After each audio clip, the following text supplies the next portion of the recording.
My castaway this week is a cricket commentator. He should have been playing it rather than writing and talking about it, but an accident at the age of 17 stopped all that. His family found him a good job in the city, but it bored him rigid, and he turned to sports reporting.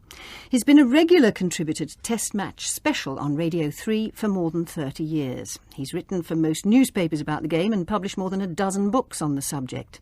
In all that time, he's been an itinerant freelance, lord of all he surveys, a unique mixture of the well-connected and the sort of one-off that goes naturally with cricket.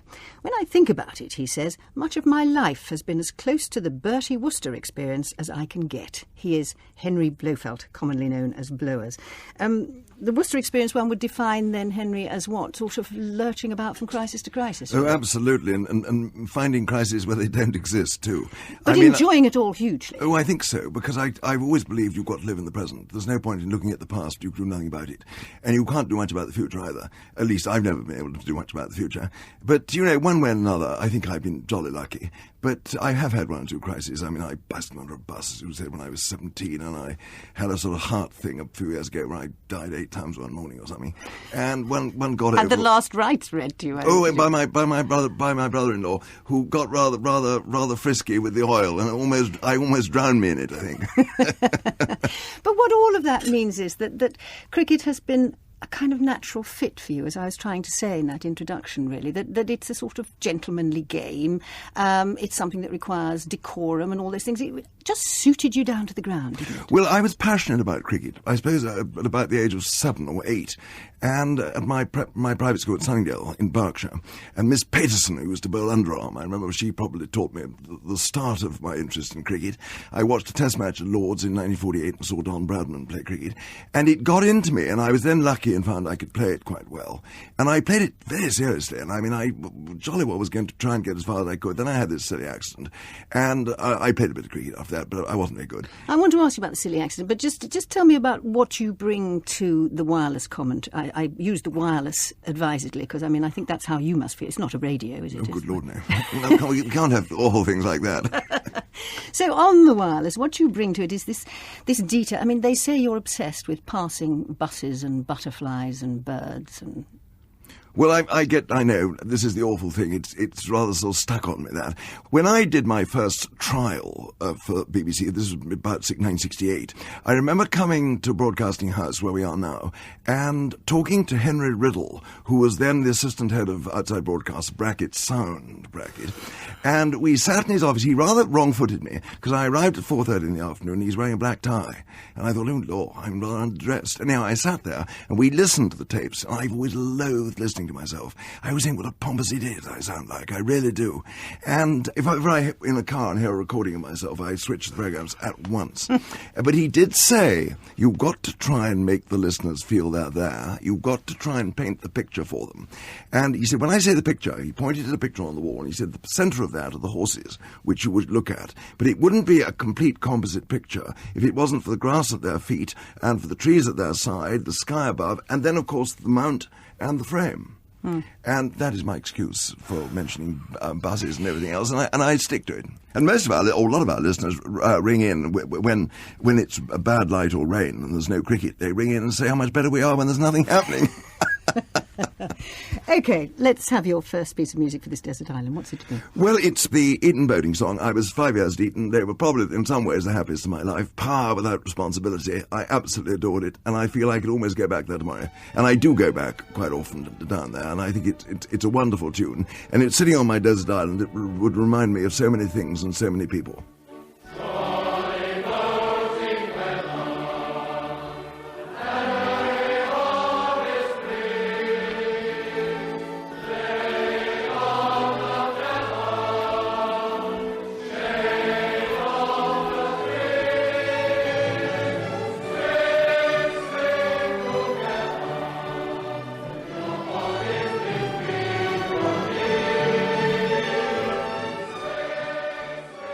the Eton College Musical Society and Orchestra performing the Eton boating song, or part of it anyway. Memories for you, Henry Blofeld of school of Eton, where your prowess was cricket, much more than your academic prowess. Well, I started off in sort of Lower Sixpenny and for 2 years. Lower Sixpenny? Lower Sixpenny was the name of the under-15 sort of side, the school under-15 side, rather a romantic name, I always think. Sweet. Presided over by a splendid chap called Claude Taylor, who taught me more about cricket than anyone else.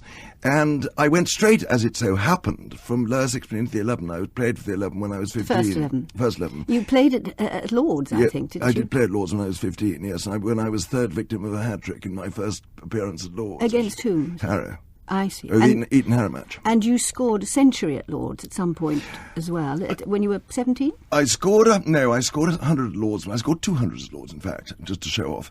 When I was 16, I was selected, very luckily, for the public schools against combined services, and went in when I'm going to really stretch my luck here, when the score was 71 for 6, and I finished, I think, 104 not out, against mostly first-class cricketers. And so this got me a little bit of perhaps a spurious reputation, I don't know. But what it didn't take into account was my lack of navigational ability. And the following year, you see, I had this accident. Well, I want to hear about the accident. You keep advertising it to us as it was. 1957, you were 17 years old. You were captain by then of the Eton First 11. Yes. What happened? Well, it was, I don't really know what happened. I've only been told, because I can't remember anything, but it was after boys' dinner one day, which was what we called something that wasn't really a feast, but when we all had chewed the cud at midday. And I bicycled up. I was one of the little boys allowed a bicycle because I was captain 11, and we went up to Nets on Agars Plough, talking over my shoulder to a very good friend of mine, Edward Scott. Talking backwards? Looking backwards. And and then I went straight over the road and into a bus that was coming rather fast from right to left from the village of Datchet, carrying a group, I've always been told, of French Women's Institute ladies. And they all jumped out and said, "Zut alors," and there was I sort of as a rather bleeding jam roll in the gutter. And I got carted off to one of those hospitals in Windsor, where I stayed for quite a long time, and I didn't really sort of come to. But how badly injured were you? Oh, I think I was pretty badly injured. I believe my skull was cracked all the way around except for about an inch at the back. I mean, I was really quite lucky to... anyhow, it was nastily cracked. And what about your limbs? My limbs, well, such as they were not too badly off. But I had to have quite a number of brain operations, I suppose, to remove flakes of bone out of my grey matter. Also, eventually, I had to have a lot of plastic surgery done, too, or quite a lot of plastic surgery. So it's pretty devastating. It was, yes, and of course, what I really suffered from, I got back quite quickly when you think about it. I was playing cricket before the end of the season, playing minor county cricket, too, for Norfolk, which I shouldn't have done because my reflexes had gone. I couldn't signal from eye to feet. I couldn't move my legs, and I never played cricket as well again. So it robbed you of your instinctive ability to play. I was lucky and went on and played for Cambridge, the worst opening batsman since the Crimean War, I think, probably, and made very little contribution against the old enemy of Oxford when I scored 2 and 1, but I did manage to slog 100 against MCC at Lord's, so that does count as a first-class 100, so that rather pleased me. It was rather miraculous. Well, I know, I think probably it was. I think the Almighty was either looking the other way or something when I had this accident. I was lucky, obviously, to live, but so where I was really lucky was not to end up as a cabbage. Some people, of course, will say that perhaps I have, but there we are. Record number 2. Record number 2, Gilbert and Sullivan, I've loved all my life. I was taken to see the first one I ever saw, The Pirates of Penzance, by my mother and father at the Theatre Royal in Norwich, when I was still at Sunningdale. And this, I love the patter songs from Gilbert and Sullivan, and this is, If You're Anxious for to Shine, from Patience, which I think is my favourite of all the Gilbert and Sullivan operas.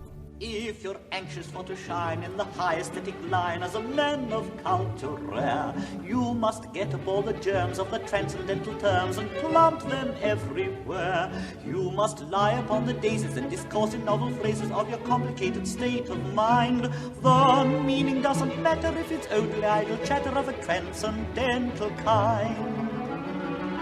And everyone will say, as you walk your mystic way, if this young man expresses himself in terms too deep for me, why, what a very singularly deep young man this deep young man must be.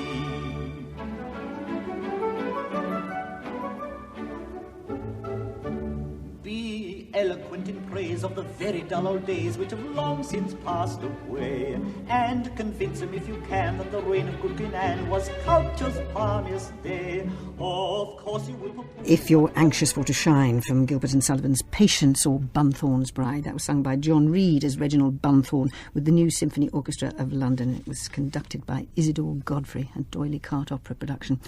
Memories of your childhood then, Henry Blofeld, going to see such productions. Your father liked them, he read stories to you, it all sounds quite jolly, but apparently you were rather frightened of him. He was a bit of a stickler. My father was, he was a formidable chap. He stood 6'6" tall in his stocking feet. He had a moustache, a small moustache. He wore an eyeglass, which is a little bit intimidating. He used to put it in and just drop it out, to relax the muscles. I think I was frightened of him, certainly, and I think it was the age, you see. When I was young and had all my meals in the nursery at Nanny, and I was made to look respectable at about sort of 5:30 in the evening and went into the drawing room for an hour or 45 minutes, and my papa did one thing he did for me. He read to me. He had a wonderful voice. I know hunting's not exactly the thing these days, but he read to me Mr. Jorrocks' Handley Cross, and I can almost, it's a huge book, and I loved it. Of course, he read Winnie the Pooh and all those A.M. Milne things, which I again absolutely loved. But it was obviously Nanny who was really the special person. Nanny was absolutely special on all the tantrums. Nanny actually, also, I taught Nanny to bowl underarm at me too on the croquet lawn, and that didn't go down very well, for we tore all the croquet hoops out, but I used to slog her into the bramble bushes, and poor Nanny used to go, and I'd run about 23 for a single hit while she was trying to find the cricket ball.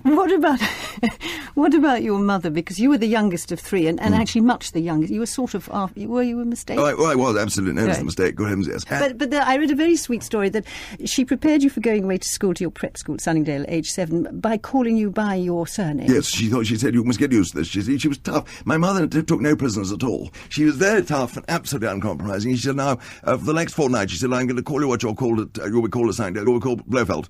So I was, Blofeld, was summoned. There was a lovely story of my mother, too, once, which is not about me, but about my brother. My brother, John, at some stage, you wouldn't think High Court judges got up to things like this, but he used to bite people occasionally.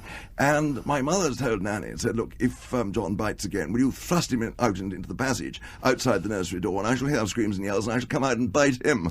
So the next time, they suddenly heard a slam of the nursery door, and my brother making a lot of noise in the passage, so my mother bared her teeth and went running out in the passage and dug her teeth deep into him, and of course Nanny had completely forgotten and ejected him for something entirely different and much, much less serious. Record number 3. Record number 3, Noel Coward, who's always been a tremendous favourite of mine. I first heard Noel Coward on record when I was very young. I think, again, my father probably enjoyed him very much. I love the stately homes of England. I think on my desert island it'll remind me of so much, not least when I met the great man Noel Coward with Ian Fleming in Jamaica. Lord Elderly, Lord Boromir, Lord Sickert, and Lord Kemp. With every virtue, every grace, what avails the sceptred race? Here you see the 4 of us, and there are so many more of us eldest sons that must succeed. We know how Caesar conquered Gaul and how to whack a cricket ball. Apart from this, our education lacks coordination, though we're young. Part of the Stately Homes of England, sung by Noel Coward with His Majesty's Theatre Orchestra, conducted by Francis Collinson, and that was recorded in 1938. And you met him, Noel Coward, on honeymoon, well, your honeymoon, I don't think he went on one, in Jamaica in 1961, yes? If it was his honeymoon, he wasn't admitting anything. But he was apparently incredibly modest. Oh, he was incredibly modest. He never stopped talking. And I remember we went to Goldeneye, Ian Fleming's house at Oricabassa with the Banana Port, where that lovely song Belafonte's was produced originally. And we went there, and there were a number of people there, and Noel Coward was in effervescent form. Dear boy, he said, I'm so enchanted to have met you and your beautiful lady bride. He said, you must do me the great privilege and honour of coming down the road to my little house at Port Maria. He said, where are you staying? And I said, the Jamaica Inn. And he said, don't worry. He said, I'll ring you. He said, you've got better things to do than ring dirty old men like me on your honeymoon. When the telephone went the next day, it must have been, I was 9-10, I said hello, and a voice said, can I speak to Henry Blofeld? And I said, speaking. He said, this is Noel Coward. He said, I don't know if you remember, we met at lunch at Ian Fleming's place yesterday, which I thought as throwaway lines go was just about the best. But the Ian Fleming connection is interesting because, of course, the name Blofeld is one that we all know from his books. Ernst Stavro Blofeld, his real villain. Is that connected with you? He's part of the castle we don't normally show to visitors. Yes, Ian and my father were at school together at Eton. I don't know that they particularly got on very well, I'm not sure. Anyway, the story is that when Ian was writing Thunderball, and he wanted an evil name, he was obviously in chapter 2 or chapter 3, he got into a taxi and went to Boodles, which his club, and he opened the membership list, which was at hand. And when he got to the B's and saw 3 Blofelds, my brother, my father and myself, he didn't look any further. And he thought it sounded suitably spooky, did he? I think he jumped up, pressed the bell, ordered a glass of champagne, did a buck and wing dance, and then went home and never looked back. And as you say, Ernst Stavro Blofeld is the chap who's always seen on the screen stroking the white pussy. Now, how soon did it become obvious, going back to your boyhood, that you weren't really a chip off the old block, in the sense that I think the family tradition was Eton followed by King's, Cambridge and a double first, and you weren't going to do that? You went to both, but you weren't going to get near the double first, were you? Well, it took me 2 years to teach them the folly of their ways before I got really shown the door. But I had a great piece of luck in that, although I was nothing like the cricketer I had been, I was good enough, or bad enough, to scrape into the Cambridge side in 1959 and get a blue, which was very lucky, and it gave me a little bit of experience of first-class cricket. So I suppose, looking back on my life, you could say that I got the only degree that I needed, ironically. But at the time it wouldn't have felt like that, and I'm sure your family were in deep despair about it. Absolute despair. Did you feel inferior, Henry? I did. I think I had an enormous inferiority complex. And I think I behaved rather wetly, too. Do you? Why? Well, I think I didn't really come to terms with it. And I sort of thought life would go on, in the same way that it had. I don't think I ever really, at that stage of my life, rationalised my actions. So you had to get a job. There was Henry, no qualifications, no degree, nothing, and not as good at cricket as he used to be. What did you do? Well, it wasn't really what I did.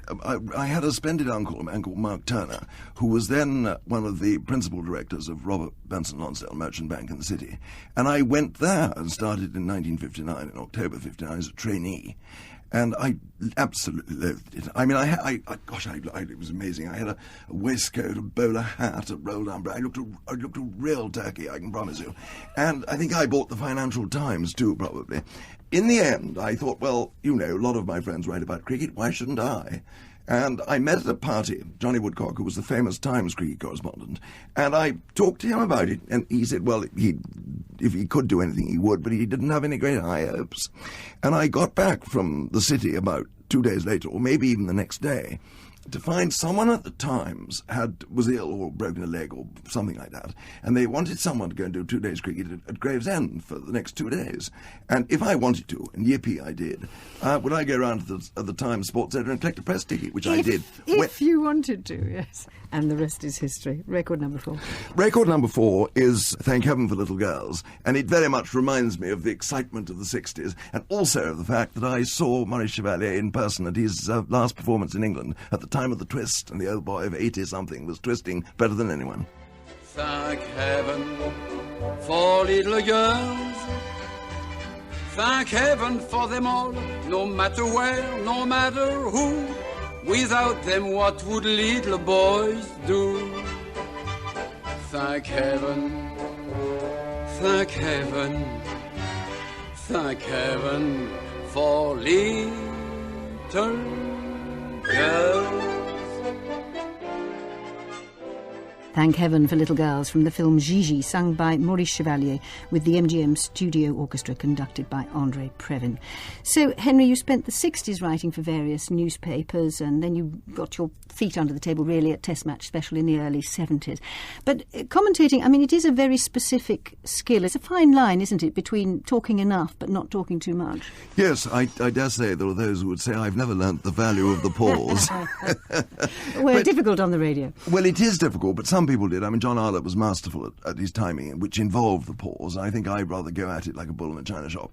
But I suppose I can get away with it, so I go very quick, I talk very quickly. But I think because I probably enunciate reasonably clearly, which enables one, I think, probably to go helter-skelter. Exactly, but you do need nerve to keep going and to fill all these gaps. And, I mean, that was often fuelled by booze, was it not, in John Arlett's time? I mean, a lot of alcohol was taken.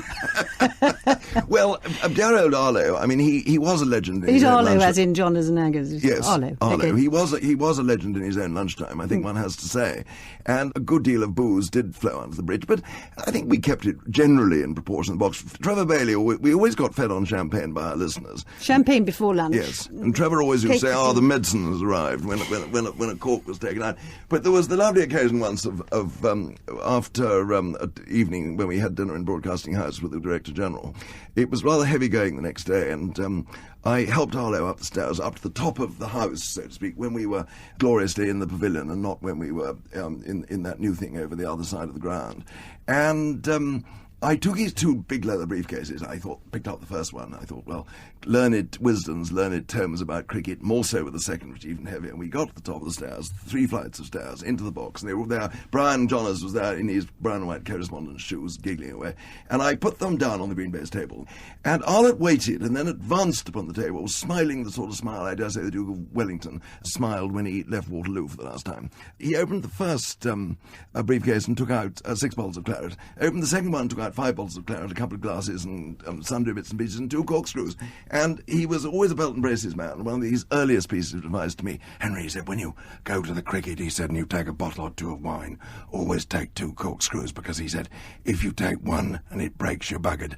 And there he was with 11 bottles of claret, and he faced the audience. We were there like goldfish with our mouths open, gaping at him. And he said, well, he said, with any good fortune, he said, that little lot should see us through until the lunch interval. In point of fact, they were meant for another destination. I think we may have got one. Don't spoil the story. No, I'm sure a lot of claret was taken, but there we are. Record number 5. Tell me about that. Record number 5 is Brian Johnston and John Arlott, really, not together. John Arlott heralded the first ever streaker at Lord's, which was in the Test match in 1975. As you will hear in a moment, the freaker. But first of all, I would love to listen to, and on Desdine, these would bring back so many memories, to the famous giggle, Jonas and Aggers at the Oval in 1991. When Botham was out, he tried to get his leg over the wicket and knocked off a bail. He just didn't quite get his leg over. Anyhow, he did very well indeed, batting 131 minutes and hit 3 fours. And then we had Lewis playing extremely well for his 47 not out. Aggers, do stop it. And he was joined by De Freitas, who was in for 40 minutes, a useful little partnership there. They put on 35 in 40 minutes, and then he was caught by Dujarf Walsh. Lawrence, always entertaining, batted for 35. 35 minutes, hit a 4 over the wicketkeepers. And a freaker. We've got a freaker down the wicket now, not very shapely, and it's masculine. And I would think it's seen the last of its cricket for the day. The police are mustered, so are the cameramen, and Greg Chappell. And no, he's had his load, he's being embraced by a blonde policeman.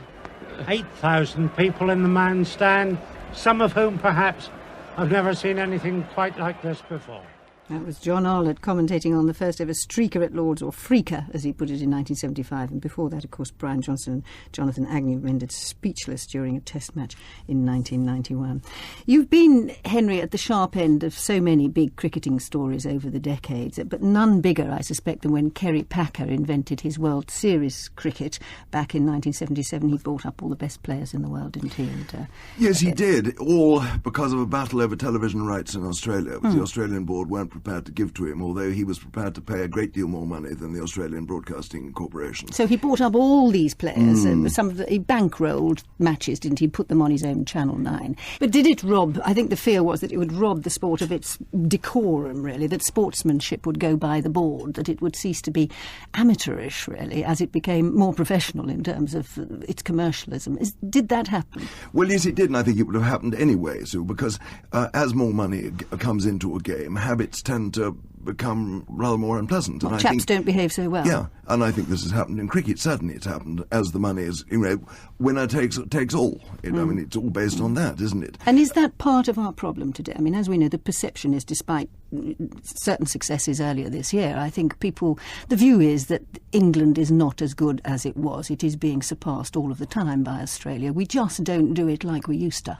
I'm not quite certain if it's that. It may be the other way around. When we used to win fairly consistently, England was the only country who played it professionally. Now everyone plays it professionally and has left England far behind. We have not adapted our game at all. They have adapted theirs. We still go on playing, having 18 first-class counties with a fair number of fairly indifferent cricketers. The competition may be good, but I don't think the class of county cricket necessarily is quite the same as it is in the Sheffield Shield in Australia. They only have 6 sides there. They play much less first-class cricket. But each game is gone into as though it's a mini test match. Whereas in England, if you're out one innings for naught, you don't worry too much because you've got another one the next day. But in terms of the tradition, the English tradition, I mean, little boys no longer are round the back of the entry, bowling balls at the brick wall. I mean, they just don't do that anymore. Football has taken over. Cricket just isn't central to a young boy's life as it used to be.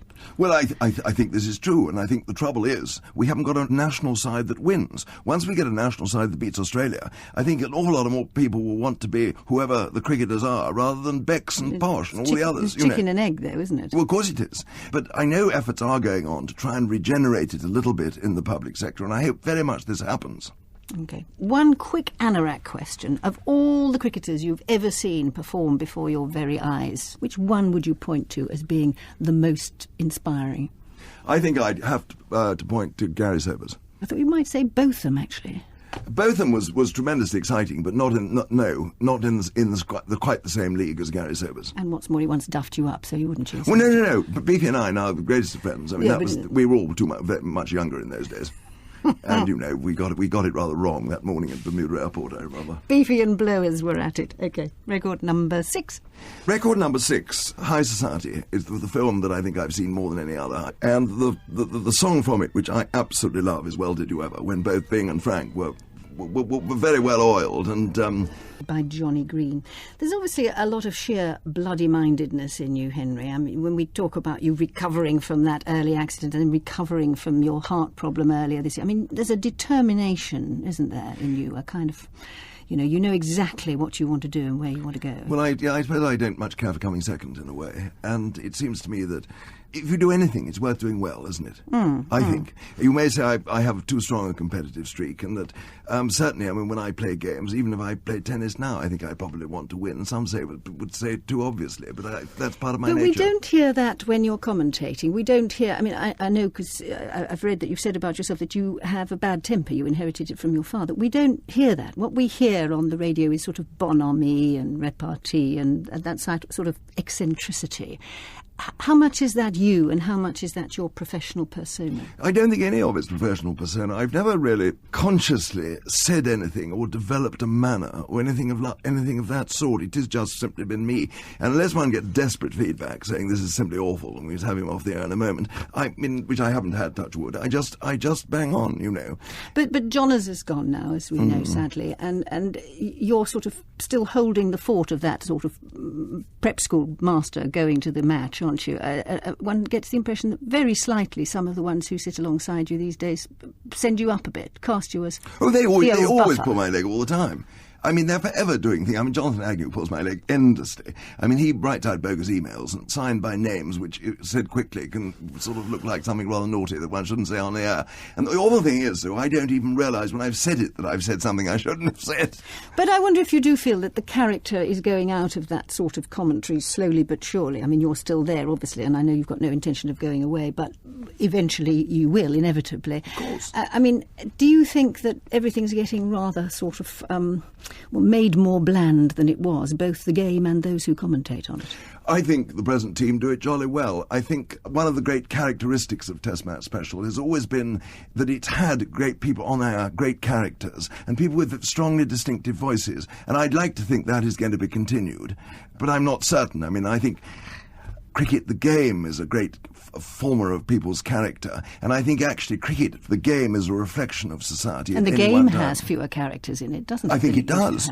I don't think cricketers today play it with such fun. They play it with tremendous zest because they want to win, and the rewards for winning are very much greater than they were. I'll tell you a very interesting story. Keith Miller, who I had lunch with the other day, and the famous Australian cricketer, you're looking a bit blank, and he was a great all-rounder You after found the me war. out. And he was sort of Dennis Compton, that sort of time. And Keith was saying he really couldn't understand this business of pressure. All the players complain today that they're under pressure. He said, I'll tell you what pressure was. He said, when I was in a hurricane, he said, and I looked in my rearview mirror and saw 2 Messerschmitts on my tail. He said, that was pressure. And he said, when we were playing the cricket after the war, he said, it wasn't a matter of life and death. We'd been through that. He said, we played it hard on the field, but not off it. And he said, we got together, and he said it was always a game, and we knew it was. And today, I sometimes wonder if everyone knows all the time that it is still a game. Record number 7. Dad's Army theme tune. Who do you think you're kidding, Mr. Hitler? This kills 2 birds with 1 stone. I love Dad's Army. And, of course, sung by Bud Flanagan. And I was very much brought up on the Crazy Gang at the Victoria Palace with Flanagan and Allen, Nova, Knox, and all the others. And it was terrific. Who do you think you are kidding, Mr. Hitler, if you think we're on the run? We are the boys who will stop your little game. We are the boys who will make you think again. 'Cause who do you think you are kidding, Mr. Hitler, if you think old England's done? That Dad's Army theme tune, Who Do You Think You're Kidding, Mr. Hitler, sung by Bud Flanagan. There's going to be a lot of laughter on your island, Henry. Well, that's what I want to do, because I love laughing, and I think it's terribly important. I think we all feel better when we laugh. But do you think the kind of solitariness of the existence there is going to make any sort of prick the bubble of optimism that surrounds you? I shall do my very best to see that it doesn't. I'm wildly hopeless at all the sort of DIY things. I'm frightfully impractical. I'm desperately absent-minded. And if I was able to somehow invent a fish hook in order to catch a fish, the only thing I'd end up by catching would be myself. But you can hunt. I mean, you can skin a rabbit, can't you? You taught that as a I can boy. do that, absolutely, yes. All right. So your body and soul in that sense are catered for. It's really the lack of claret that's no. I didn't think you would have the temerity to send me to a desert island that didn't have a fairly well-stocked cellar. Last record. My last record, Victor Borge, who I think was tremendous fun, the Dane, who had this way with words and this way with punctuation. A period sounds like this. Here is a dash. An exclamation point is a vertical dash with a period underneath. I have a book here, and I'm going to read to you a short story so you can hear how this system really sounds. Beautiful Elinor sat alone, dreaming of but one thing. They had been sitting in the park, and Henry had said, "Darling!" Part of Victor Borge's phonetic punctuation. Now, Henry, what you have to do is say which one you'd take if you could only take one of those 8. If I could only take one, I would take Brian Johnston, Jonathan Agnew and John Arlott, simply because Test Match Specials have been the top, bottom and sides of my life. I enjoy cricket. I enjoy, more than anything, the people I do Test Match Special with. They're absolutely super friends, all of them. And this would be a terrific reminder of all that. What about your book, as well as the Bible and Shakespeare?